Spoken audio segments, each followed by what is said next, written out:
breaking down the correctional officer oath. Now, when you become a correctional officer, you always take an oath and swear in to protect and serve the public. And we're going to go through the oath, but we're going to break it down because if you haven't read the oath lately, go back and read it because it really highlights what we need to be doing as correctional officers. In my opinion, the correctional officer oath statements are non-negotiables. We can't negotiate anything different from what it says. Yes, our job is different every day. Policies and procedures have to vary just a little bit. You have to bend with the flow because every incident's not going to be the same as a correctional officer, right? But these tips right here that you swore to under oath to honor your badge, your uniform, your agency, and your community, and most of all, the integrity of yourself, we need to stick with these. Non-negotiable, in my opinion. Now, we all know as correctional officers, we face many critical incidents daily. We face all kinds of stress, overworked, tiredness, post-traumatic stress disorder, alcoholism, chronic stress, heart attacks, divorces are high. We read where officers have a shorter lifespan, correctional officers do. We got a tough job, folks. So how can we try to make this job better in our mind and in our body? How can we do that? You know, I did 28.8 years. I know people that did 30. My wife did 35. Some people do 15, some people do 20, some people do 1, 2, and hit the road, Jack, because it's just too hard. Well, let's talk about ways maybe we could, if we want to stick around, how we can get through this, okay? And I'm going to start going through the correctional officer oath with you and go one by one and give a quick briefing on each one, quick brief synopsis. As a correctional officer, I regard myself as a member of an important, honorable profession. I say it's attitude that goes along with this. It's all about attitude. And I wrote an article on it, so yes, I have it in front of me. Yes, I wrote it yesterday, and I'm going to send it in for publishing. Bringing a positive attitude to work will open your mind productively and provide success. Now, there's going to be some people out there now with a bad attitude, poor attitude, and going to go, a bunch of baloney. I just want to get through this. I'm just doing it for the money. Well, let me tell you, the positive attitude reflects strength and knowledge. So I regard myself as an important, honorable, as a member of an important, honorable profession. And you want to uphold that, don't you? Or why are you here? You want to do a good job. Yes, you want to get a paycheck. You want to feed your family. That insurance is great. We know that. But come on. Every time you put that uniform and badge on, you represent everybody. So keep a positive attitude. Officers with a negative attitude drag themselves down, drag others down. But officers with a negative attitude are subject to inmate manipulation much more than an officer with a positive attitude. Showing that you care about your job, not only in front of your peers, supervisors, but the inmates know who's sharp, who knows their job. You think they're going to try to manipulate you first? Or are they going to go to the negative attitude, low self-esteem officer? Boom. That's right. That's the one they're going to go for. Positive attitude also can add years to your life. Okay? And it can make you healthier. Yes, you go into a gloomy, doomy job. It's terrible in there. The smell of pee and urine and feces and attacks on officers. Yeah, it's a terrible environment. We know that. But you've got to be strong in the mind and keep yourself honorable and do the right thing. And believe me, the time will go by and you'll feel better. My wife did 35. I did 28.8. I don't feel bad. And I did time in state prison in the dorms. I did a lot of time in county jail with inmates, and I had a 12-year stint in an investigative division. So out of that 28, I had 12 away from it. So I'm not going to sit here and act like I did all 28 years on the floor. 12 I did not.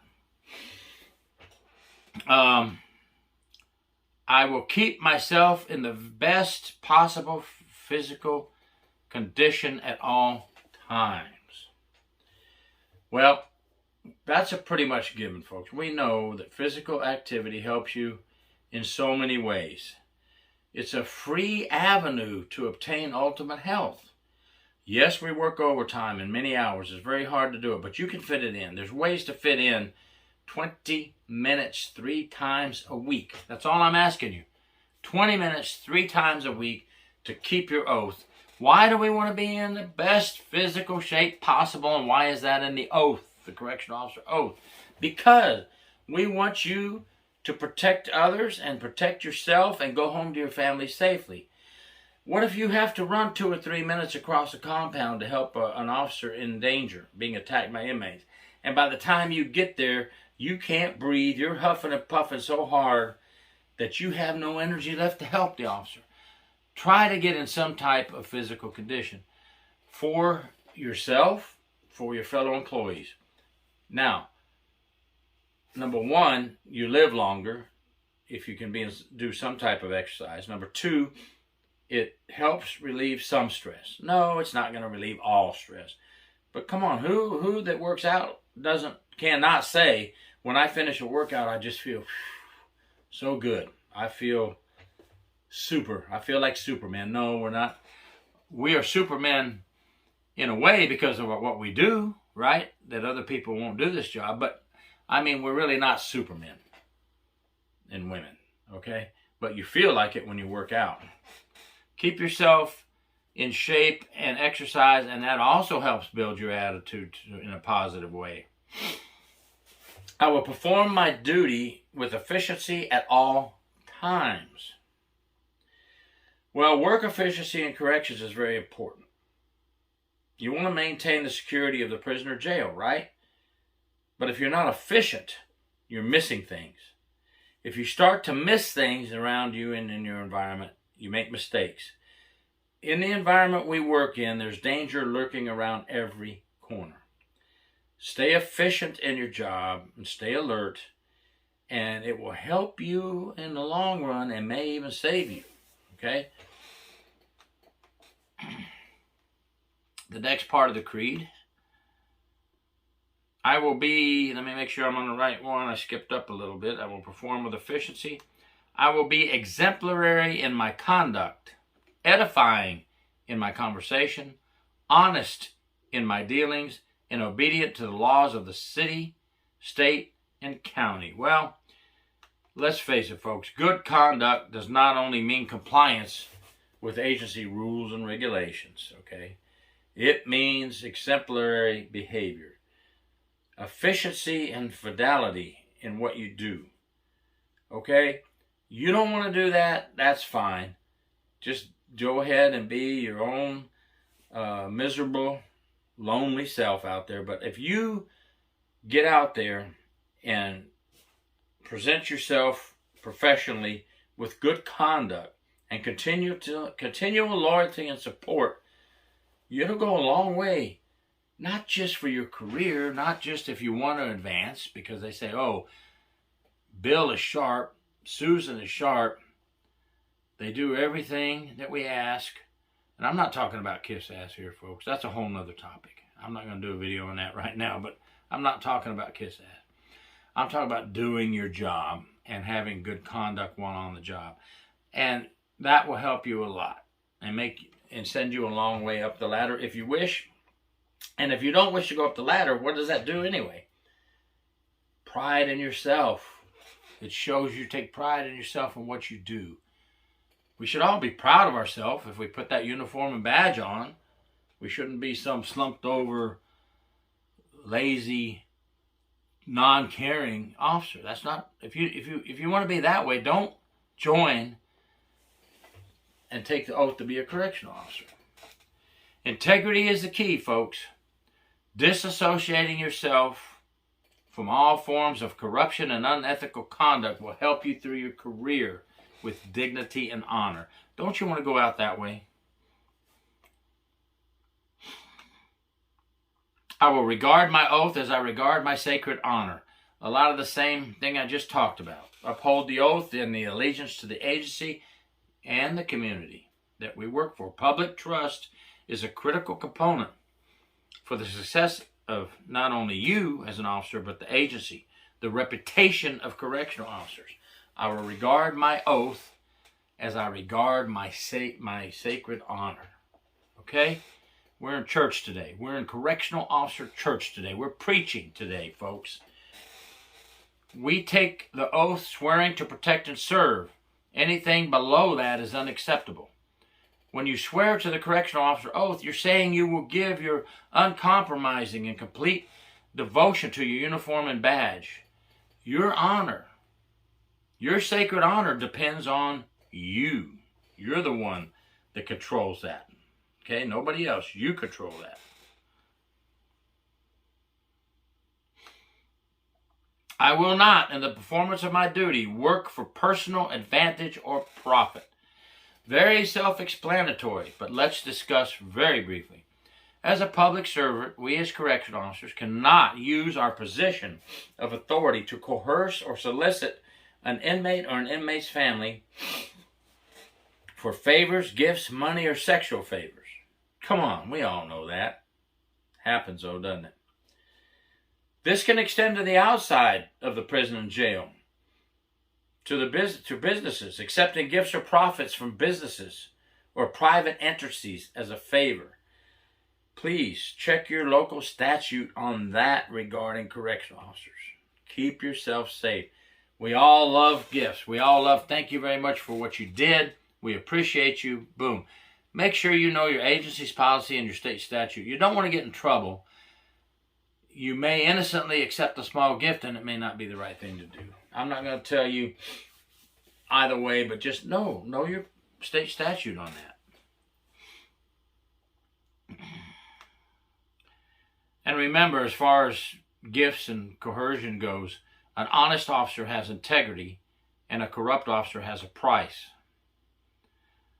I will at all times recognize that I'm a public servant. Don't forget who you are when you put that uniform on and off duty. Off duty, you do something crazy. What's the newspaper going to say? Correctional officer busted for barroom brawl.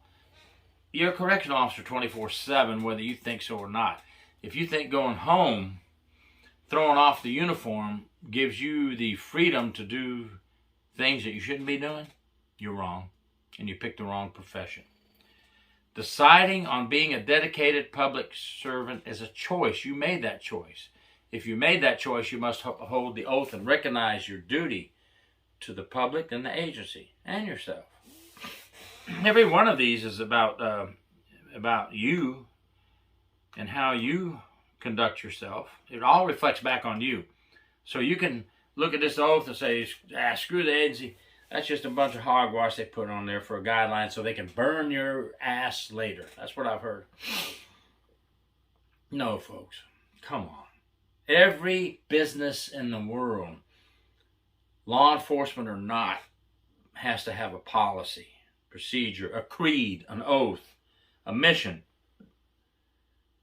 You know, don't use that as an excuse that they want to burn your ass with it. You do with these things, you're not going to have to worry about that, right? But if you're so worried about the agency trying to get you, it makes me wonder, what are you doing? What are you doing? Are you doing something wrong? Or you're not doing your job? Or what are you afraid of? Nothing to be afraid of. Just follow these guidelines.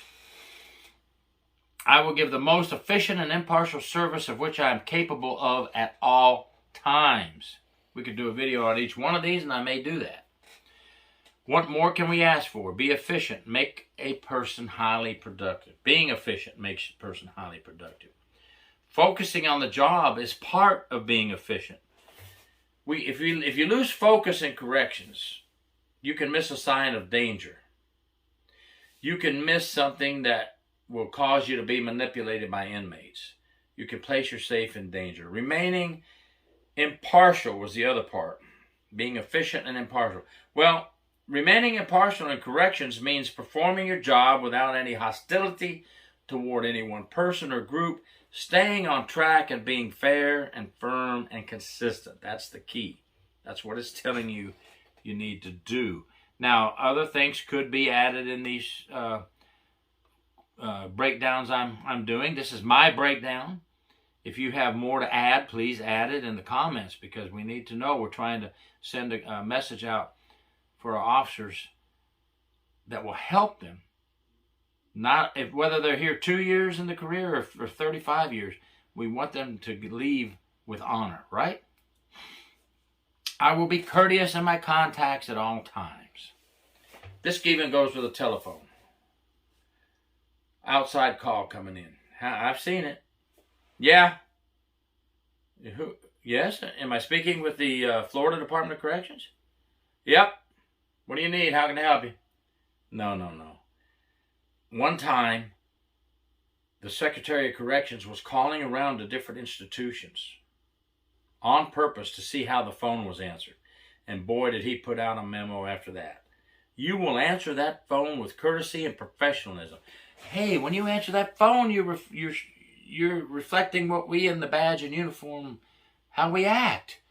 Don't act like some, pizza place you're calling in an order for a pizza. Come on. That's part of being courteous at all times. What about being courteous to your fellow officers? Working with them. Even if you don't like them, a thank you won't hurt when they do something for you. If you have an officer do something for you, it doesn't hurt. A please doesn't hurt. We're not in this to, I was in the military as well, and we're rough around the edges, and everything doesn't have to be please and thank you. But does it hurt sometimes to do that? No. How we speak and represent ourselves can go a long way in how we represent not only yourself, but the agency. I will regard my fellow officers with the same standards I hold myself. So, ask yourself one question on this one, and I think we don't need to go any further. Ask yourself this question. How do I treat my fellow officers? Question 1. Question 2. Do I want to be treated the same way I treat my fellow officers? Ask yourself those questions, and if something's not right there, and you know it's not right, and you don't have to tell us, your mind works for itself. You know if you're treating people good, professionally or not. I will guard my fellow officers' honor and life as my own. Protecting your fellow officers with respect, loyalty, integrity, selfless service, and personal courage is everything you can do to prove your value to your officers, that you value them, okay? As much as you value yourself. It's the right thing to do. And all these things we're going over are actually lined out to help you have a better career, to help you have a better day, a better shift, a better relationship, a better mindset for your job. I will be loyal to my fellow officers, my superiors, and my institution. Now, I know that sometimes that's hard. Not everybody is a good leader. Not everybody is a good manager. But somehow, some way, we've got to get around that and still do our job. If you're on the front line, we still have to do our job the best we can. And hope for the best, that we can get everybody involved in this. Which leads me to, I will accept my responsibility for my actions. Being accountable for your actions shows integrity, builds trust by your peers. Blaming others and making excuses for your mistakes or wrongdoing will not make you look good. You may even cause some trust issues. It's not my fault. Not part of my job. Wrong answer on both counts. Accept responsibility, and it makes you stronger and more respected in the long run by everyone. I will do only the things that will reflect honor on my fellow officers, my institution, and myself. Well, to wrap it up in a nutshell, doing the right thing when not being watched will reflect your honor and loyalty to the above. Carry out and living the values of respect. So when you're not being watched, that's the biggest time of all that we know when you're doing the right thing then, we know that you're doing well and going by honor in yourself. Okay? Now, how do we make all this work? Well, from bottom to top or top to bottom. Front line, middle management, upper management. Everybody's got to be in line with this. This isn't just front line stuff, the correctional officer oath. Everybody needs to be in line with these non-negotiable things I've just mentioned here today. And you need to do these things and work with each other. Sometimes the chain will break. Sometimes we'll have someone arrested for corruption. When the chain breaks, we need to work together to quickly fix it and move on forward. A manager really does bad with something. Just really makes the wrong bad call. Let's fix it. Put the chain back together and move on. A sergeant or a lieutenant on the front line makes a bad decision. It happens. We're all human. Put the chain back together. Let's fix it. Let's move on. Those are my thoughts, folks, on breaking down the correctional officer oath. I want to thank you all for your service. Thank you for protecting us while we sleep at night. I'm retired now, so now you're protecting me and my family as we sleep at night. Keep them in behind the walls. Keep them behind the razor wire. Thank you for what you do, and God bless. Gary York, True Prison Stories.